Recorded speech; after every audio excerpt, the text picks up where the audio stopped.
Assalamualaikum warahmatullahi wabarakatuh. Pemirsa MTA dimanapun Anda berada, bagaimana kabar Anda?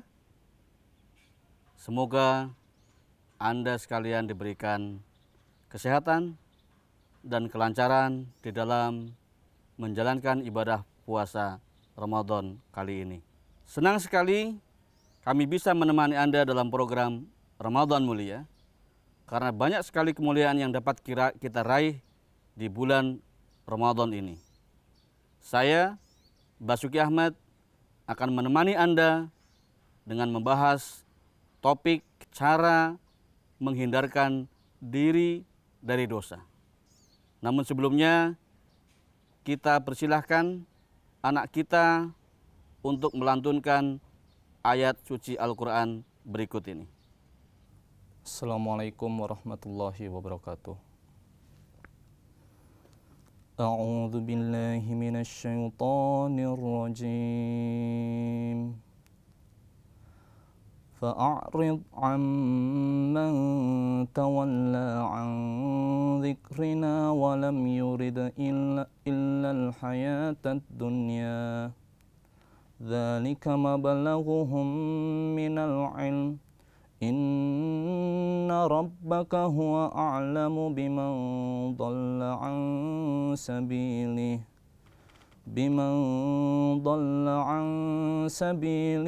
wa huwa a'lamu biman ihtada. Artinya, aku berlindung kepada Allah dari godaan setan yang terkutuk. Maka berpalinglah dari orang yang berpaling dari peringatan kami dan tidak menghendaki sesuatu selain kehidupan dunia. Itulah puncak akhir ilmu mereka. Sesungguhnya Tuhan engkau maha mengetahui siapa yang tersesat dari jalannya, dan Dia maha mengetahui siapa yang mengikuti petunjuk. Jazakumullah. Assalamualaikum warahmatullahi wabarakatuh. Jazakumullah ahsanal jazak. Kita ucapkan kepada anak kita yang sudah melantunkan ayat-ayat suci Al-Quran, Surah An-Najm ayat 30 sampai dengan 31. Dan sekarang kita akan memasuki pembahasan topik yang akan kita angkat kali ini, yaitu cara menjauhkan diri dari dosa. Saya kira topik yang menarik dalam bulan puasa Ramadan, di mana banyak sekali petunjuk-petunjuk yang kita dapatkan di dalam berbagai hadis bahwa terbukanya pintu pengampunan dari Allah Subhanahu wa taala bagi orang yang berpuasa.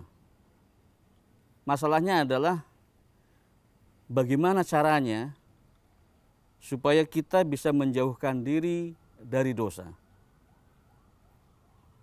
Untuk bisa menjauhkan diri dari dosa, yang pertama kita harus memahami terlebih dahulu apa itu dosa. Saya akan merujuk kepada sabda-sabda yang disampaikan oleh Hadrat Mirza Ghulam Ahmad Al-Qadiani alaihi salatu wassalam, pendiri Jamaah Islam Ahmadiyah, di mana di dalam satu sabdanya beliau menjelaskan, beliau bersabda, ini merupakan kekeliruan mereka dalam hal definisi gunah. Gunah ini artinya dosa dalam bahasa Urdu. Kata beliau lagi, kata gunah sebenarnya diambil dari kata junnah, yaitu dosa dalam bahasa Arab. Huruf jim telah dirubah dengan huruf gaf, seperti yang biasa dilakukan oleh para penutur berbahasa Farsi, kata beliau. Sebenarnya junah itu artinya condong kepada sesuatu hal secara sengaja. Jadi dosa itu artinya adalah sengaja condong kepada keburukan. Kita memang mengenal di dalam Al-Quran beberapa frase, beberapa kata yang digunakan untuk mengartikan dosa. Tetapi masing-masing memiliki spesifikasi tersendiri dalam kesempatan ini saya tidak akan menguraikan lebih panjang. Misalnya ada kata ithmun, ada kata dzanbun, ada kata jurmun, dan beberapa kata yang lainnya. Tapi dalam konteks yang dijelaskan oleh pendiri Jamaah Islam Ahmadiyah bahwa gunah dalam bahasa Urdu, junah dalam bahasa Arab adalah sengaja condong kepada keburukan. Itu yang didefinisikan sebagai dosa. Jadi untuk bisa menghindari dosa tersebut, kita harus mengenal sesuatu yang kita hindari itu.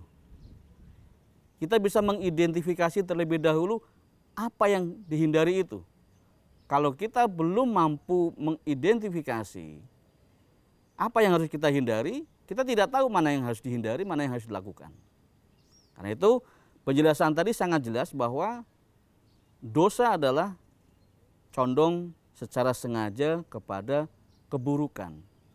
Karena ada saja keburukan-keburukan yang terkadang kita lakukan tanpa disengaja. Itu tentu saja memerlukan penjelasan lainnya. Nah, kenapa juga kita harus menghindari dosa? Di tempat lain, Hadrat Mirza Ghulam Ahmad Al-Qadiani, Al-Masih Al-Ma'ud alaihissalatu wassalam, pendiri Jamaah Islam Ahmadiyah, menjelaskan bahwa dosa itu adalah racun yang kalau kita meminumnya akan mematikan rohani kita. Karena itu jangan coba-coba untuk meminum racun itu atau melakukan dosa itu dengan sengaja, karena ini akan mematikan rohani kita. Nah, kenapa juga sering orang mengatakan kenapa dosa itu harus ada? Kenapa itu diciptakan oleh Allah SWT?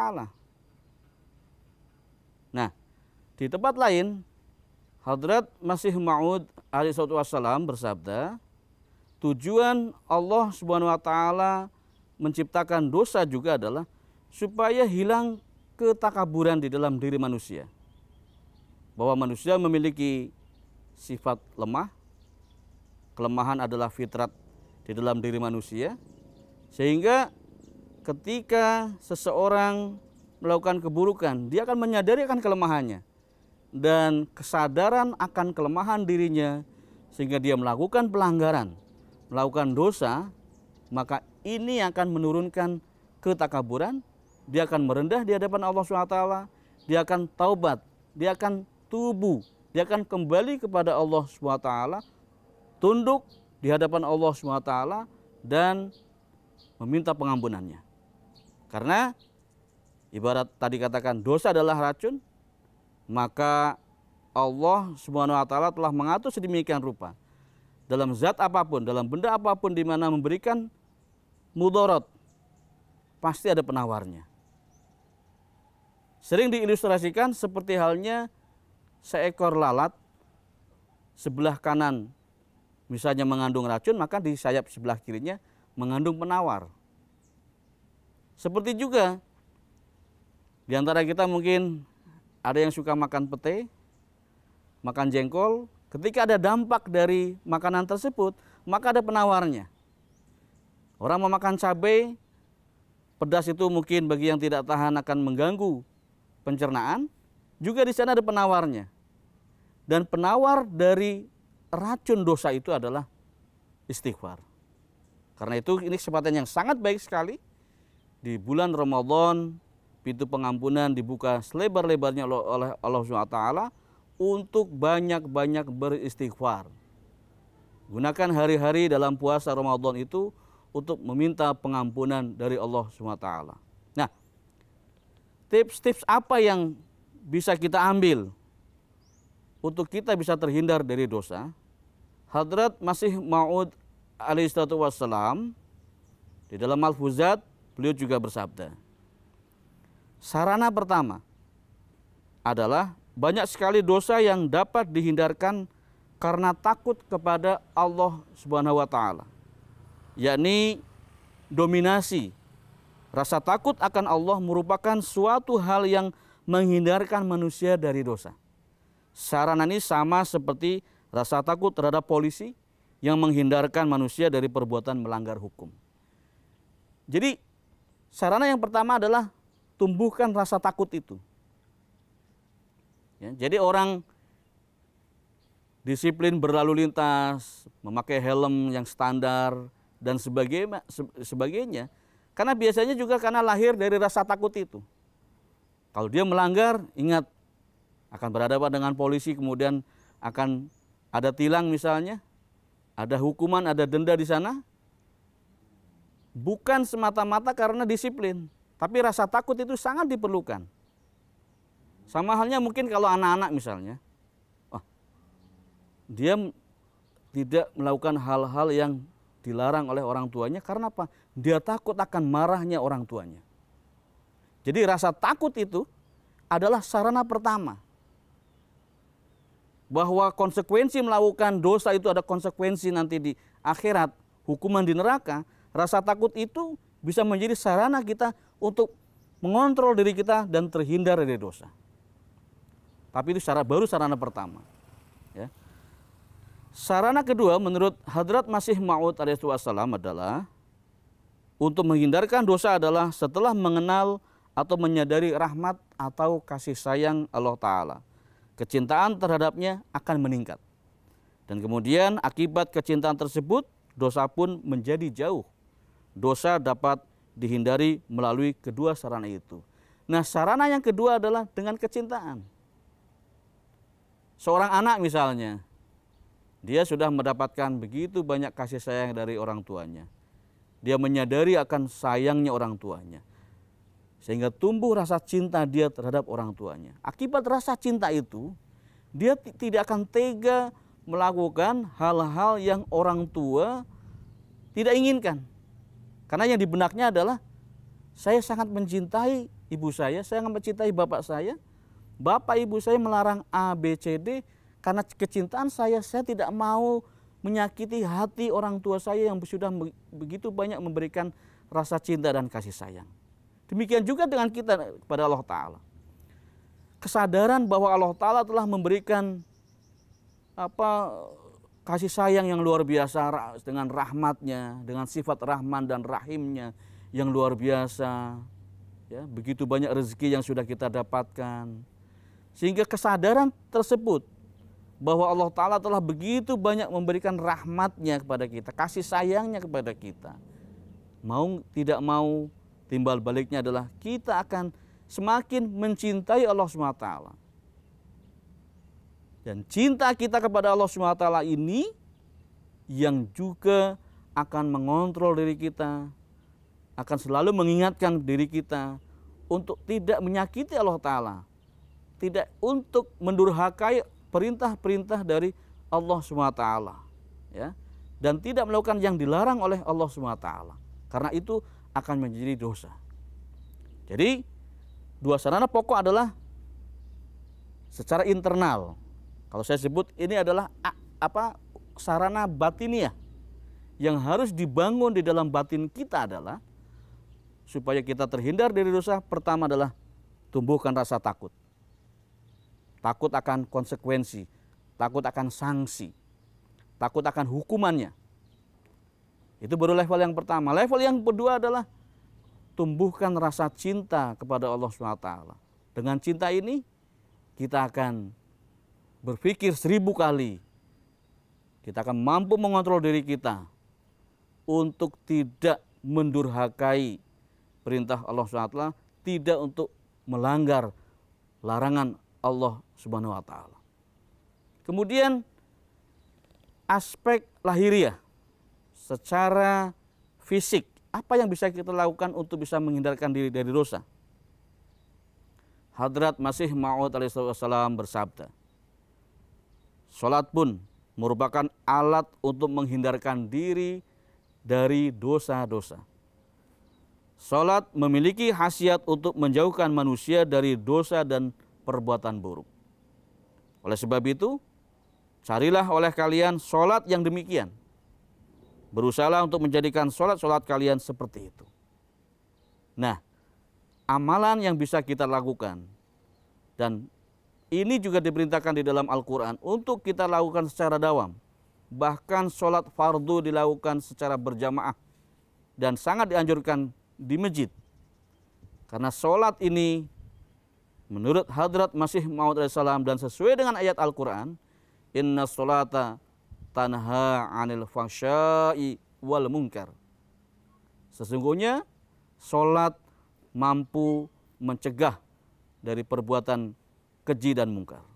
Nah, Hadrat Masih Maud Islam sangat menekankan carilah sholat-sholat seperti itu. Sholat yang mampu menghindarkan diri kita dari dosa. Nah, kalau kita melihat realita misalnya, seseorang begitu dawam sholat, ya, selalu datang ke masjid, selalu berjamaah, tetapi perbuatan keji dan mungkar, perbuatan dosa tetap saja dilakukan, artinya ini belum sesuai dengan apa yang beliau sabdakan. Sholat yang dia lakukan adalah bukan kategori sholat yang sebenarnya, karena sholat yang sebenarnya, sholat yang hakiki adalah mampu menjadikan si pelaksana sholat tersebut mampu mencegah dirinya dari perbuatan keji dan mungkar. Jadi ini harus dikoreksi. Jika sekian lama terus sholat dan sholat tetapi perbuatan keji, perbuatan mungkar, perbuatan dosa masih saja terus dilakukan, berarti dia belum berhasil di dalam sholatnya. Bukan kesalahan sholatnya, tetapi sholatnya belum sesuai dengan yang diharapkan oleh Allah Subhanahu wa Ta'ala. Ya, jadi ini hal-hal yang di dalam kesempatan bulan Ramadan, ya, begitu banyak amalan-amalan pun dijanjikan akan dilipat gandakan. Ini hal yang sangat penting sekali. Kenapa? Di dalam bulan Ramadan misalnya ada sholat nafal, tarawih, ya, ada yang 11 rakaat, ada yang 23 rakaat. Tujuannya adalah bagaimana sebanyak mungkin dengan amalan-amalan tersebut, khususnya sholat, meminimalisir kita dan mengurangi, mereduksi peluang-peluang kesempatan-kesempatan kita untuk melakukan dosa. Setelah kita mengulas mengenai tips-tips apa yang bisa kita lakukan untuk menghindarkan diri dari dosa, kemudian sikap kita juga adalah untuk tidak membeda-bedakan antara kategori dosa besar dan dosa kecil. Saya tidak akan mengulas bagaimana jenis dosa besar dan juga dosa kecil, tetapi ini harus diingatkan juga bahwa jangan pernah menyepelekan dosa-dosa kecil. Bahkan Hadrat Masih Maud alaihissalam mengajarkan pada kita dalam Al-Fuzat, ingat bahwa mata juga bisa melakukan dosa, telinga juga bisa melakukan dosa, tangan bisa melakukan dosa, hati kita, kaki kita, seluruh organ tubuh kita bisa juga melakukan dosa. Artinya peluang itu selalu ada. Dan setan selalu mencari celah di mana kelemahan-kelemahan kita itu. Karena itu jangan sekali-kali meremehkan dosa kecil. Apakah kita tidak pernah menganalisa? Pernahkah orang tersandung batu yang besar? Orang selalu tersandung batu yang kecil. Kalau batu yang besar akan nampak oleh mata dia. Akan sangat aneh. Batu segunung kemudian dia tersandung. Tapi orang selalu tersandung oleh batu yang kecil. Dan orang yang biasa melanggar, meremehkan perbuatan dosa kecil, melakukan perbuatan dosa kecil, lama-kelamaan hal ini akan menumbuhkan kebiasaan dan akan semakin meningkat. Dalam suatu nazm, Hadrat Khalifatul Masih Ats-Tsani Al-Musih Al-Ma'ud radhiyallahu an pernah bersabda bahwa ingat, gunung yang besar itu tersusun dari batu-batu yang kecil. Artinya kalau kita sudah terbiasa dengan dosa-dosa yang kecil, maka ini akan kemudian tersusun dan membesar menjadi sebuah gunung. Menjadi dosa yang besar. Karena itu sekali lagi jangan remehkan, jangan sepelekan dosa-dosa yang kecil. Orang akan menjadi pendusta besar Dan ingat, akar dari semua dosa adalah dusta. Ya. Dusta ini menjadi akar. Dan sekali orang berbuat dusta, maka untuk menutupi kedustaannya itu dia akan melakukan dusta-dusta berikutnya. Orang yang biasa berdusta hal yang kecil, lama-lama dia akan menjadi pendusta yang besar. Dan sikap ini juga menjadi salah satu barometer ketika kita akan menguji kebenaran seseorang. Kalau seseorang hidupnya sejak kecil, sejak muda tidak pernah sekalipun berkata dusta, tidak mungkin dalam istilah Jawa ujuk-ujuk dia menjadi pendusta besar. Ya. Jadi baik dosa besar maupun dosa kecil harus kita selalu waspada, tidak boleh membeda-bedakan. Dan ingat, walaupun kita melakukan kelemahan, dengan kelemahan kita melakukan dosa misalnya, ingat Allah Subhanahu wa taala itu lambat dalam menghukum dan cepat di dalam memaafkan. Jangan pernah berputus asa akan rahmat Allah Subhanahu wa taala. Ya, pintu taubat selalu terbuka.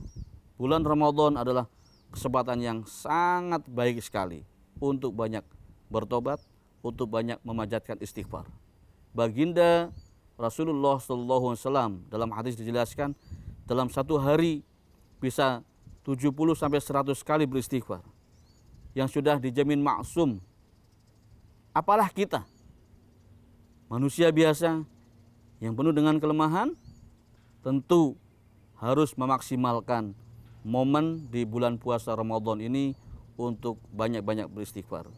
Dan insya Allah dengan istighfar ini, dengan segala macam amal ibadah, dengan berpuasa ini, seperti dosa-dosa yang menempel di karat besi itu bisa rontok, bersih, dan kita mengakhiri bulan Ramadan kembali ke dalam keadaan fitrah, Aidul Fitr, kembali fitrah, kembali bersih, kembali seperti bayi yang baru dilahirkan. Pemirsa, demikianlah pembahasan yang dapat saya sampaikan. Semoga dapat menemani ibadah Anda di bulan suci Ramadan ini dan menjadi keberkatan bagi kita semua. Amin. Jangan lupa untuk terus menyaksikan program Ramadan Mulia selama bulan suci Ramadan. Saya Basuki Ahmad beserta kru yang bertugas mohon pamit undur diri. Sekian, wassalamualaikum warahmatullahi wabarakatuh.